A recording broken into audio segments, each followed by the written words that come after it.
اگر کوئی انسان مرد یا عورت بہت زیادہ بیرا روی کا شکار ہو جائے اور اس کو راہ راست پہ خود بھی چاہتا ہو کہ آ جائے اور دوسرے بھی چاہتے ہوں لیکن وہ راہ راست پہ نہ آئے، تو یہ قرآنی عمل جو ہے گناہوں سے بچنے کا ایک بہت بڑا ذریعہ بن سکتا ہے۔ اور اگر آپس میں نچاقی ہو اور بہت زیادہ غلط زبان ہو کسی مرد یا عورت کی کہ لوگ اس کی بد زبانی سے تنگ ہوں، تو وہ بھی خود یا دوسرے اس کے لیے یہ عمل کریں تو اللہ تعالیٰ اس کو فحش گفتگو، غلط گفتگو سے بچنے کی توفیق عطا فرمائیں گے۔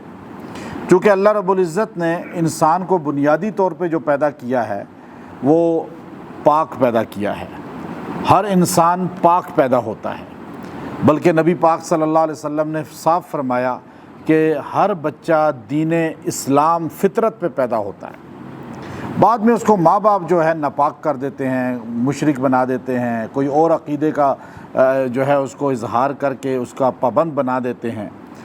انسان بنیادی طور پہ پاک ہے اور اللہ تعالیٰ نے اس کو اسی لیے جو ہے یہاں زمین کے لیے نہیں بنایا بلکہ اپنی جنت کے لیے بنایا ہے۔ جنت میں جو سب سے زیادہ بولے جانے والا جملہ ہے وہ ہے سلامہ سلامہ سلام قولا من رب الرحیم۔ اللہ تعالیٰ خود فرماتے ہیں وَلَهُمْ رِزْقُهُمْ فِيهَا بُكْرَةً وَعَشِيًّا، اور وہاں رزق ملے گا ان کو، جنت میں بھی رزق ملے گا۔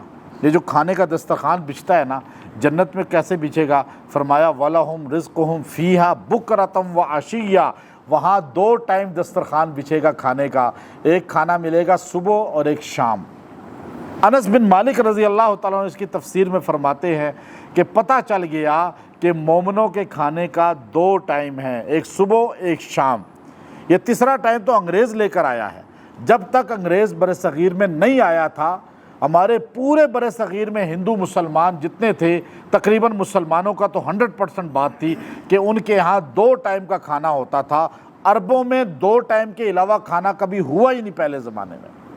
ہمارے نبی نے ہمیشہ صبح و شام کھانا کھایا ہے، مغرب سے پہلے کھانا کھا لیا اور صبح جو ہے فجر کے بعد کھیتوں میں گئے اور کام کیا اور کھانا کھا لیا۔ یہ 2 کھانے کے ٹائم تھے، صحتیں تھیں۔ اور اب جو ہے ہمارے 10 ٹائم ہو گئے اور ساروں کے معدے فارغ، ساروں کے جو ہے نا بیماریاں، شوگر، کس کو کیا کیا بیماریاں لگی ہوئی ہیں۔ کھانا جتنا کم کھائیں گے، زیادہ کھا کے بندہ مرتا ہے، کم کھا کے کبھی نہیں مرا۔ موت زیادہ کھانے سے آتی ہے۔ آج ساری دنیا کی سائنس کہہ رہی ہے کہ کولیسٹرول ہائی ہوتا ہے، وینز شریانیں جو بلاکیج آتی ہے، ہارٹ کے مسئلے ہوتے ہیں، بی پی ہائی ہوتا ہے، شوگر ہوتی ہے زیادہ کھانے سے۔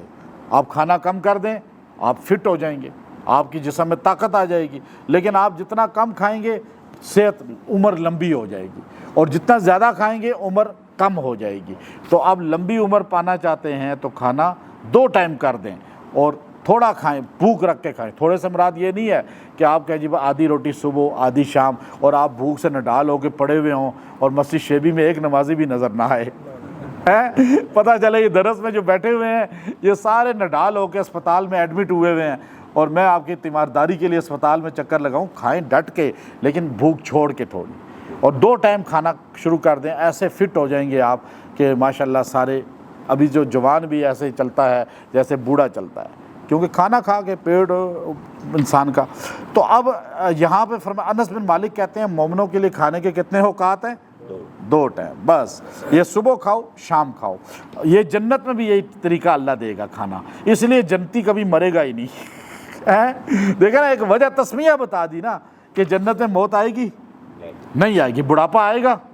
یہ بڑی عجیب بات لکھی ہے مفسرین نے، بڑی عجیب بات کہا، جنت میں بڑھاپا نہیں، جنت میں جو ہے موت نہیں ہے، اور جنت میں شادیاں کتنی ہوں گی؟ لا محدود۔ تو یہ ساری چیزوں کو اگر پانا چاہتے ہیں، طاقت بھی جسم میں ہو کہ شادیاں بھی زیادہ کر سکیں اور ساتھ موت بھی نہ آئے، بیماری بھی نہیں ہوگی جنت میں۔ بیماری ہوگی کوئی ڈاکٹر ہوگا جنت میں؟ کوئی حکیم ہوگا؟ کوئی بھی نہیں ہوگا۔ آپ اکیلے پھریں گے، کبھی بیمار ہوں گے ہی نہیں۔ کیوں؟ کہ صبح و شام کھائیں گے۔ صبح و شام کھانے والا یہ چاروں نعمتیں پا لیتا ہے۔ اور آج یہاں بھی آپ یہی کام کریں تو یہ بھی آپ کی دنیا عارضی جنت بن جائے گی انشاءاللہ۔ تو اور پھر اس کے بعد اب یہاں پہ جو آیت کریمہ ہے، غلط عادت کسی کو پڑ جائے، گناہوں کی، کسی بھی غلط کام کی، اب وہ خود چھوڑنا چاہے چھوٹتی نہیں ہے، یا کسی کو آپ چھڑانا چاہیں تو اس کے لیے یا بد اخلاق کوئی ہو، گالی گلوچ دیتا ہو عورت مرد، اور گھر میں فساد اس کی وجہ سے ہو، تو یہ اس سارے مقاصد کے لیے یہ آیت کریمہ سورہ مریم کی 62 نمبر آیت، لا يسمعون فیہا لغوا الا سلاما، لا يسمعون فیہا لغوا الا سلاما، بس اتنی آیت آپ پڑھیں۔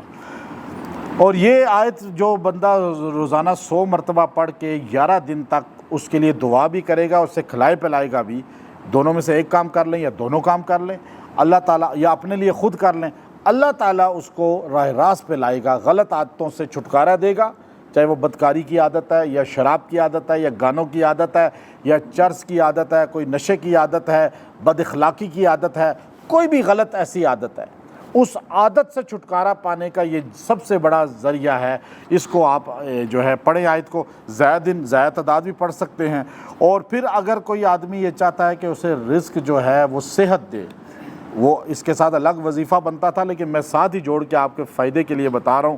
اسی 62 آیت کی جو ہے اگلا جملہ جو ہے وہ آپ نے پڑھنا ہے، وَلَهُمْ رِزْقُهُمْ فِيهَا بُكْرَةً وَعَشِيًّا۔ جب کوئی چیز کھائیں نا تو اس پہ یہ ایک بار دم کر لیں، اللہ تعالیٰ اس رزق سے آپ کو صحت دے گا، ضرر سے بچا لے گا۔ وآخر دعوانا ان الحمد للہ رب العالمین۔